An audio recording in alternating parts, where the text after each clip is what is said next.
శివమహాపురాణంలో రుద్ర సంహితలో సతీఖండలం 16 చాప్టర్. ఇక్కడ బ్రహ్మ విష్ణు ఆ పరమేశ్వరుని వివాహం చేసుకోమని ప్రార్థించటం, అలాగే ఆయనకి మళ్ళీ వీళ్ళిద్దరూ కూడా ఆయన ఆమోదాన్ని పొంది మళ్ళీ ఆ రుద్రుడి సమ్మతంతో ఆనందంగా వాళ్ళు దానికి ఏర్పాట్లు చేసుకోవటం గురించి చెప్పబడి ఉంది. బ్రహ్మో ఉవాచ ఇతి స్తుతిం చ హర్యాధికృతమాకార్య శంకరః బభూవాతి ప్రసన్నో హి విజహాస చ సుతికృతాం. బ్రహ్మ ఇలా చెప్తున్నాడు. విష్ణు ఆది సకల దేవతల ద్వారా ఏదైతే స్తుతి ఆ పరమేశ్వరుణ్ణి చేశారో వాళ్ళందరి ద్వారా ఆయన శంకరుడు స్తుతింపబడిన తర్వాత చాలా ప్రసన్నుడయ్యాడు. ఆయన గట్టిగా నవ్వుతున్నాడు బిగ్గరగా. బ్రహ్మ విష్ణుతో దృష్ట్వా తౌ సస్త్రీకో సంగతో హరః యతో చిత్తం సమాభాష్య పాప్రచ్చాగమనం తయోః. పైగా ఈ బ్రహ్మ విష్ణువేమో సతీ సమేతంగా వాళ్ళ వాళ్ళ భార్యలతో వచ్చారు. అందుకే బ్రహ్మ విష్ణు వాళ్ళ భార్యలతో అక్కడికి వెళ్ళడాన్ని చూసి ఆ మహాదేవుడు చక్కగా మాతో మళ్ళీ మాట్లాడటానికి, పైగా మా రాకకి కారణం ఏంటి అన్నది అడగటం మొదలుపెట్టాడు అని. రుద్ర ఉవాచ హే హరే హే విధి దేవా మునయశ్చాధ్య నిర్భయాః నిజాగా మనహితుం హి కథయధ్యం స్తుతత్వతః. రుద్రుడిలా మాతో అన్నాడు. ఓ శ్రీహరి, ఓ విధాతైన బ్రహ్మ, సకల దేవతలు మహర్షులు మీరందరూ కూడా అంటే ఎందుకు వచ్చారు అన్నది కారణం చెప్పకుండానే ముందుగా మీరు నిర్భయులు అవ్వండి. అంటే ఏది భయం చేత ఇక్కడ దాకా వచ్చారో ఆ భయాన్ని వీడండి. ఎన్నో రకాల కారణాలతో మీరు ఇక్కడికి వచ్చుంటారు, అందుకుని ఆ భయాన్ని వీడి ఆ కారణం ఏంటో నాకు చెప్పండి అన్నాడు. కిమర్థమాగతాయూయం కిం కార్యం చేహ విద్యతే తత్సర్వం శ్రోతుమిచ్చామి భవత్స్తుత్యా ప్రసన్నధీః. ఎందుకు మీరందరూ కలిసి ఇక్కడికి వచ్చారు, నేను దాన్నంతా కూడా వినాలని కోరుకుంటున్నాను. మీ ఈ స్తోత్రాలతో నాకు చాలా ఆనందాన్ని కలగజేశారు. మీ కార్యం ఏమిటో నాకు చెప్పండి, అది వినటానికి నేను ఎదురు చూస్తున్నాను అని. బ్రహ్మో ఉవాచ ఇతి పుష్టే హరేనాహం సర్వలోక పితామహః మునో ఉవాచ మహాదేవం విష్ణునా పరిచోదితః. అంటే వీళ్ళందరూ వెళ్ళి విన్నవించుకుంటే గాని పరమాత్మకి తెలియదా? సంకల్ప మాత్రంతో సర్వాన్ని సృష్టిస్తున్నవాడు, సర్వానికి ఆధారమైన వాడు, సర్వానికి పైగా అన్నిటికీ ఆధారమై కూడా మళ్ళీ దేనితోనూ ఏది సంబంధం లేకుండా ఎలా అయితే ఉంటున్నాడో సాక్షిగా, అటువంటి ఆయనకి సర్వము భూత భవిష్యత్ వర్తమానాలు త్రికాలాలు త్రియవస్థలు అన్నీ స్పష్టంగా గోచరిస్తూ ఉన్నాయి. పైగా ఈయన సంకల్పం లేకుండా, ఈయన అంగీకారం లేకుండా ఏదీ జరగదే. అటువంటిది ఏ కార్యం కోసం వచ్చారు, మీ బాధ ఏంటో నాకు చెప్పండి అని అడగాల్సిన అవసరం ఏముంది అంటే, ఇక్కడ లీల చేస్తాడు పరమాత్మ. తెలిసి తెలియనట్టుగా, చూసి చూడనట్టుగా, విని విననట్టుగా, అంటే మనలో ఉన్న వికారాలు తొలగించడానికి ప్రతి క్షణము ఒక అవకాశాన్ని ఇస్తాడు. ఇప్పుడు కొన్ని కొన్ని ఉంటాయి. ఎలా అంటే వాళ్ళు చెప్పింది మనం విన్నాం, విననట్టుగా ఏది మళ్ళీ చెప్పు అంటే, చెప్పిన దాంట్లో ఏదన్నా తప్పు ఉన్నప్పుడు మనం ఏం చేసుకుంటాం, దాన్ని మళ్ళీ సరి చేసుకుని చెప్తాం. అంతకుముందు వినలేదు కాబట్టి ఈసారి చెప్పేది సరిగ్గా చెప్పాలి అని లౌకికంగా ఇదొక ఉదాహరణ మట్టుకే. కానీ ఇక్కడ పరమాత్మ లీలలు చేస్తుంటాడు. పైగా ఒకళ్ళ ద్వారా ఒక కార్యం చెయ్యాలి అంటే ఆ ఎండుకోవటంలో కూడా మళ్ళీ ఆ గుణాలు ఆ కార్యాన్ని చెయ్యటానికి కావాల్సిందంతా కూడా మళ్ళీ ఆ పరమాత్మే పెట్టి ఆ పరమాత్మే ఆ కార్యాన్ని చేపిస్తాడు. అది అసలైన వాస్తవం. అందుకే లీలా విశారదుడు. ఏమీ ఎరగనట్టుగా అది వినాలని కోరుకుంటున్నాడు అన్నాడు. ఇలా అనుకుని మళ్ళీ బ్రహ్మ ఇలా చెప్తున్నాడు. నారదుడికి చెప్తున్న గాథ కాబట్టి, మహాదేవుడు ఎప్పుడైతే ఇలా మా అందరినీ మీరు ఏ కార్యం కోసం వచ్చారో అది నాకు చెప్పండి, అది నేను చేస్తాను అని చెప్పాడు. లోక పితామహనైన బ్రహ్మనైన నేను విష్ణు ఆజ్ఞతో అప్పుడు చెప్పటం మొదలుపెట్టాను. దేవదేవ మహాదేవ కరుణా సాగర ప్రభు యదర్థమాగతా వావం తచ్చునుత్వం సురర్షిభిః. నేనప్పుడు మునీంద్ర ఆ మహాదేవుడు అడగగా నేను ఆయనకి ఏమని చెప్తున్నాను అంటే, దేవదేవ మహాదేవా అంటే దేవతలకి కారణమైన వాడివి నువ్వు, ఆ దేవతల్లో అంశగా ఉన్నది నువ్వు, అలాగే ఆ దేవతలకి దేవతవి నువ్వు. మహాదేవ, పైగా కరుణా సాగరం. సాగరం ఎలా అయితే ఇంకిపోదు. మనకి చాలా చూస్తాం, నదులన్నీ వెళ్ళి సాగరంలో కలుస్తాయి. ఈ నదులు కాలానుగుణంగా ఒకసారి ఎండిపోతూ ఉంటాయి, తగ్గిపోతూ ఉంటాయి, ఇవన్నీ జరుగుతూ ఉంటుంది. కానీ కరుణ అన్నది పరమాత్మది తరగని గనిలాగా ఎప్పుడు అందరి మీద ప్రసరింపచేస్తూనే ఉంటాడు. అందుకే కరుణాసాగరుడు.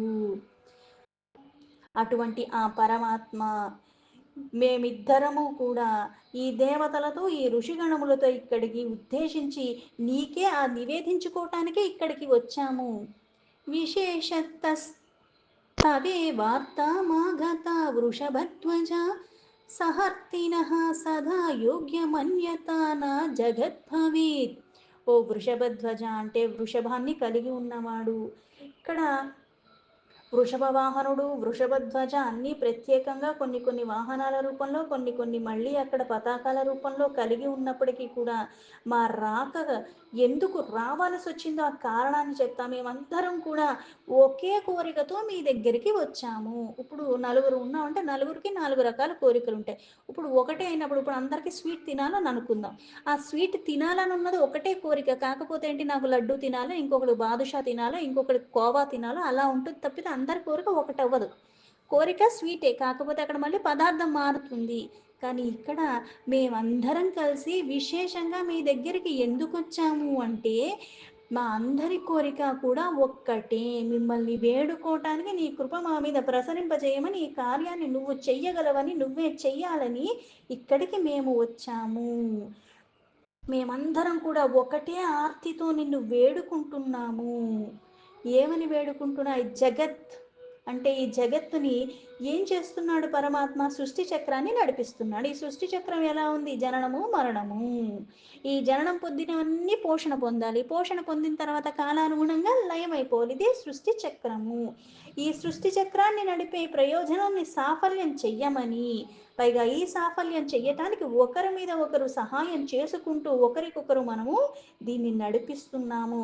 ఒకే దానిని కోరువారు సదా పరస్పరము తగినంత సహయోగము చేసుకుంటూనే ఉండాలి కదా. అంటే సృష్టి జరగాలి, సృష్టి జరిగిన దానికి పోషణ జరుగుతుంది, పోషణ జరిగిన తర్వాత మళ్ళీ కాలానుగుణంగా లయం అయిపోతుంది, లయం అయిపోయిన తర్వాత మళ్ళీ పునః సృష్టి అన్నది ఇలా జరుగుతూ ఉన్నది. ఇందులో ఏ ఒక్కటి కాస్త అటు ఇటు అయ్యా, లేకపోతే అది జరగకపోయినా మళ్ళీ ఇంకోటి జరగటానికి ఆస్కారం ఉండదు. కేచిత్ భవిష్యంత్స యసురా మమావధ్యా మహేశ్వర హరేర్వధ్యాయస్తథా కేచిత్ భవతశ్చాపి కేచన కేచిత్ త్వదీయార్ జాతస్య తనయస్య మహాప్రభో మాయావద్యః ప్రభో కేచిత్ భవిష్యంత్యా అసురాః సదా. అందుకే ఓ మహేశ్వర, ఈ అసురులన్న వాళ్ళు ఉత్పత్తి జరుగుతుంది. ఇప్పుడు ప్రతిదానికి ఉత్పత్తి కారణం ఎవరు అంటే పరమాత్మ. అయితే కొంతమంది అసురులు ఎట్లా ఉత్పత్తి అయ్యారు అంటే, వాళ్ళని చంపవలసిందే. ఎందుకు అంటే వేరే వాళ్ళని బాధిస్తూ ఉన్నారు, చాలా తీవ్రంగా అందరినీ బాధిస్తూ ఉన్న కారణంగా అటువంటి వాళ్ళని మనము వధించామైతే ఈ అసురుల్లో కొంతమందిని నా ద్వారా చంపారు, కొంతమంది విష్ణు ద్వారా వధింపబడ్డాడు, కొంతమంది మీ ద్వారా వధింపబడ్డారు. అందుకే మహాప్రభు అలాగే కొంతమంది మీ అంశతో ఉత్పత్తి చెందిన కారణంగా నీ బిడ్డ ద్వారా వాళ్ళు వధింపబడ్డారు, నీ పుత్రుల ద్వారా. అయితే కొంతమంది అసురులు నీ మాయ ద్వారా కూడా వధింపబడ్డారు, నీ మాయ ద్వారా వాళ్ళు మరణగతిని పొందారు. తవేవ కృపయా శంభోః సురాణాం సుఖముత్తమం నాశయిత్వా సురాన్ ఘోర జగత్స్వాస్త్యాం సదా భయం యోగయుక్తే త్వయి సదా రాగద్వేష వివర్జితే దయమాత్రేక నిరతేన వద్య అథవా తవ. అందుకే ఆ పరమాత్మ అయిన శంకరుడు యొక్క కృప ద్వారానే ఈ దేవతలకు ఎప్పుడు కూడా ఉత్తమ సుఖాలు మాకు ప్రాప్తిస్తున్నాయి. అంటే దుఃఖాలకి కారణమైనవన్నీ కూడా నువ్వు తొలగిస్తున్నావు కాబట్టి, ఈ ఘోరమైన అసురుల వినాశాన్ని నీ ద్వారే జరుగుతుంది కాబట్టి, ఈ జగత్తు ఎప్పుడూ కూడా ఎలా అయితే అంధకారంతో కూరుకుపోయి ఇటువంటి వాళ్ళు అంతా కూడా చేస్తున్న దుష్ట క్రతువులన్నిటినీ కూడా వాళ్ళని కూడా తొలగిచ్చేస్తాడు మూలాల నుంచి. అందుకే వాళ్ళ వినాశనంతో మళ్ళీ ఈ జగత్తుని సదా స్వస్థంగా చేస్తున్నావు, స్వస్థత కలగజేస్తున్నావు, సుఖాన్ని అందిస్తున్నావు. అభయంగా ఉండి నువ్వే అభయాన్ని అంటే భయాన్ని తొలగిస్తున్నావు, నిర్భయులుగా ఉండేలాగా చేస్తున్నావు. అందుకే మీరు రాగద్వేష రహితంగా ఉన్నావు. రాగద్వేషాలు అతీతంగానే కాకుండా మళ్ళీ ఎలా ఉన్నాడు, ఎప్పుడు యోగయుక్తంగా ఉన్నావు సర్వదా. పైగా దయ కూడా అలానే ఉంటుంది సర్వదా. అందుకే ఈ కారణం చేత అసురుల్ని కూడా ఒక్కొక్కసారి నువ్వు వధించట్లేదు. అంటే పరమాత్మ కృప ఎలా ఉంటుంది అంటే, రాగదేశ రహితంగా ఉన్నప్పటికీ కూడా కొంతమంది అసురులు మీ చేతుల్లో మళ్ళీ మరణించరు. ఎందుకంటే దయ చూపిస్తున్నావు. నువ్వు ఎప్పుడు దయ చూపించటం కారణంగా, పైగా నువ్వు యోగంలో నిమగ్నమైన కారణంగా ఆ అసురులు వధింపబడట్లేదు. పైగా వాళ్ళు కూడా నిన్నే ఆరాధిస్తున్నారు. ఆ ఆరాధించిన కారణంగా వాళ్ళ మీద నువ్వు మళ్ళీ దయ చూపిస్తున్నావు. ఎలా అయితే త్రిపురాసురుడు పరమాత్మను భక్తితో పూజించిన కారణంగా వాళ్ళకి మరణం లేకుండా పోయింది. కాకపోతే మళ్ళీ వాళ్ళ దాని నుంచి దూరం అయ్యేలాగా కూడా మళ్ళీ చేసి అప్పుడు కానీ వధించలేదు. ఎందుకు? నా భక్తుల్ని నేను వధించను అన్నాడు. ఆ భక్తి నుంచి వైదొలిగితే కానీ వాళ్ళకి మరణం రాలేదు. ఆరాధితేషు తేష్వీష కథం సృష్టిస్తథా స్థితిః అతశ్చ భవితా యుక్తం నిత్యం నిత్యం వృషధ్వజ.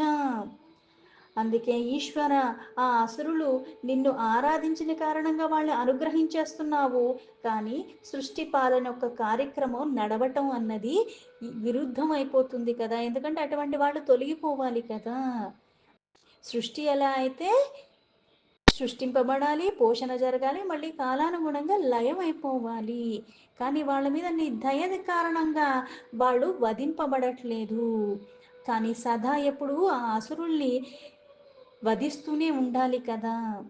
సృష్టి స్థిత్యంత కర్మాణి న కార్యాణి యథా తథా శరీరభేదమస్మాకం మాయాయాశ్చ న యుజ్యతే. ఎందుకంటే సృష్టి, పాలన, సంహారం ఇవన్నీ మూడు క్రతువులు. ఈ క్రతువులు అన్నవి జరుగుతూనే ఉండాలి. మళ్ళీ ఇందులో దీనికి కారణంగా మనం సృష్టింపబడితే జన్మ తీసుకున్నాక మరణం లోపల ఏవైతే కర్మలు చేసామో, పాపం చేసుకున్నామో, పుణ్యం చేసుకున్నామో, దీని కారణంగా మళ్ళీ మనకి అనుగ్రహమో లేకపోతే మళ్ళీ తిరోధారణ అంటారు. మళ్ళీ ఇంకొక జన్మ తీసుకోవటము లేకపోతే పరమపదము అన్నది జరుగుతూ ఉంటుంది.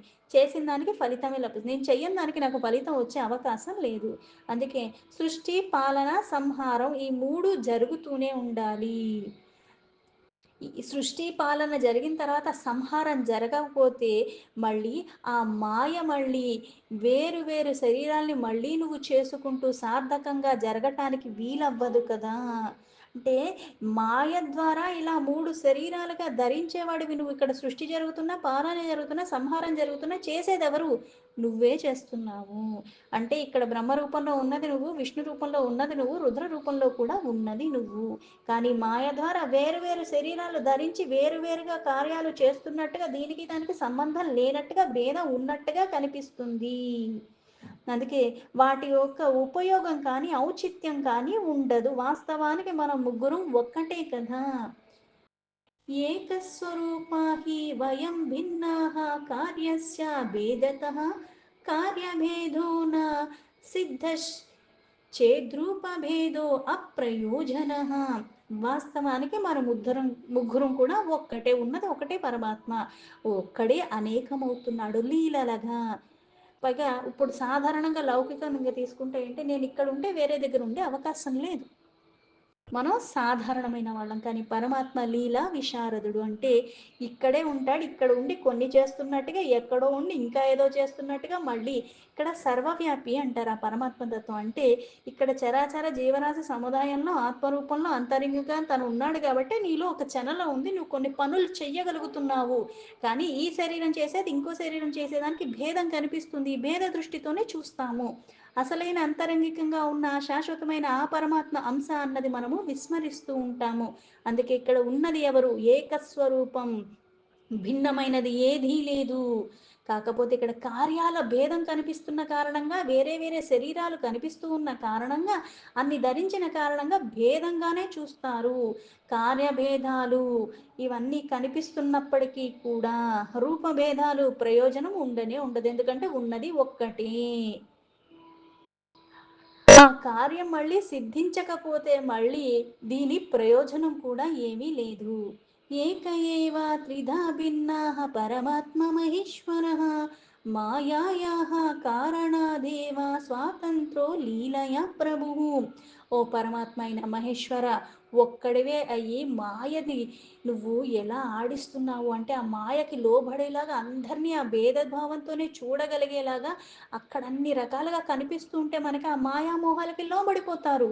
అందుకే మాయ కారణంగా 3 విభాగాలుగా ఉన్నట్టుగా, 3 క్రతువులు చేస్తున్నట్టుగా, 3 ఒక్కొక్క గుణానికి లోబడి ఉన్నట్టుగా నువ్వు లీలగా చేస్తున్నావు. కానీ నువ్వు వాస్తవానికి స్వాతంత్రుడివి. అంటే దేని మీద ఆధారపడి లేవు. అన్నిటికీ ఆధారమైన వాడివి, కానీ నువ్వు నిరాధారను స్వాతంత్రుడవి.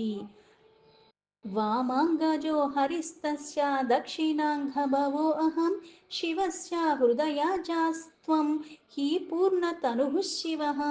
అందుకే ఇక్కడ భేదభావం లేదని చెప్పి ఈ మూడుగా ఏవైతే సృష్టి, పాలన, సంహారం జరుగుతూ ఉన్నాయో వాస్తవానికి ఈ లీల చేస్తున్నావు. అందుకే ఇక్కడ సృష్టాది కార్యములు చేయటానికి నన్ను, అలాగే భగవంతుడైన శ్రీహరిని అంటే నన్ను కుడి భాగం నుంచి, శ్రీహరిని ఎడమ భాగం నుంచి నీ యొక్క శరీరం నుంచే ప్రకటితమయ్యేలా చేశావు. అలాగే రుద్రుణ్ణి నీ హృదయం నుంచి ఆవిర్భవించేలాగా చేశావు. అంటే అందరూ ఆ శరీరం నుంచే వచ్చారు. మనకున్న అజ్ఞానం ఎలా అనుకుంటామంటే కుడివైపు ఎక్కువ, ఎడం వైపు తక్కువ అంటాం. ప్రతిదానికి కుడివైపుతో చేసేది చాలా శ్రేష్టమైనది ఎడం వైపు అని. ఎందుకు అంటే ఇక్కడ అజ్ఞానం ఉన్నది కాబట్టి.